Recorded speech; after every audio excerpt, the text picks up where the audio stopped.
Kag sa good vibes, halin sa crispy nga sari sa chips, may batuan bonbon o kon chocolate nga may batuan nga feeling man ang chef gikan sa Isabela nga naghimo sini. Yaring report ni Romeo Subaldo. Kung tulukon mo ang ini nga mga cubes ng chocolates, daw kanami irikta timuon. Ini ka magpinsar nga sa sulod sini, mayara pagidsang ginatago nga feeling. As in, F-I-L-L-I-N-G nga feeling kag hindi balatsagon. Ini ang ginatawag nga batuan bonbon o kung chocolate with batuan feeling ni Chef May Celine Puentespina resultay sa gihapon.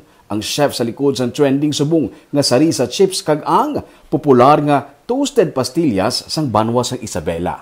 Hilig ni chef ang magpaminsar sa iban pagigang mga produkto nga himo sa mga ingredients nga makit-an diri lang sa Negros. Gani, napaminsaran niya nga maghimo sang chocolate nga may unod nga batuan.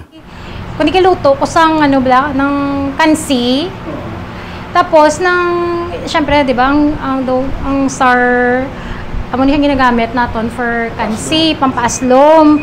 So wala lang, dagulpi lang nag-flash bala sa mind ko na imuon ko ni siya nga chocolate bonbon, ang feeling ko it's ng batuan.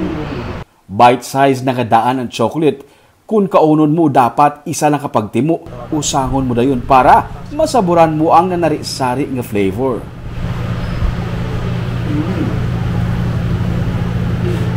Actually, yung twist, no? Kung sa katamis, may aslong nagagawa. Hindi nga, May gamay nga pait, bangod sang dark chocolate, may tamis syempre kay tsokolate, kag ang makalilingaw nga kaaslom nga dalasang batuan. Ang fusion sang sini nga mga sabor ang makalilingaw kunyara na sa sulod sang imo nga baba.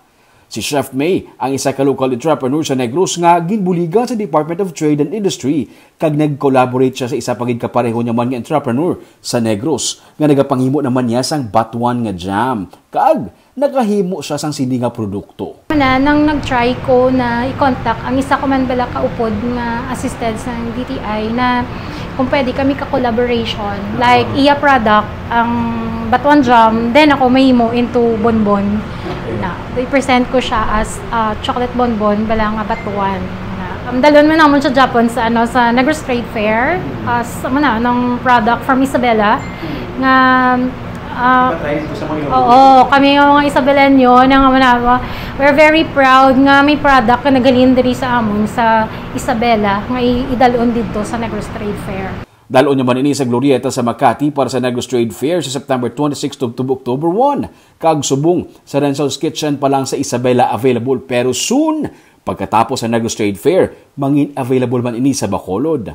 May ara man siya sang chocolate nga may feeling nga spicy pineapple kag may mga gina-explore pagid siya nga iban pagid nga mga prutas nga makita diri sa Negros.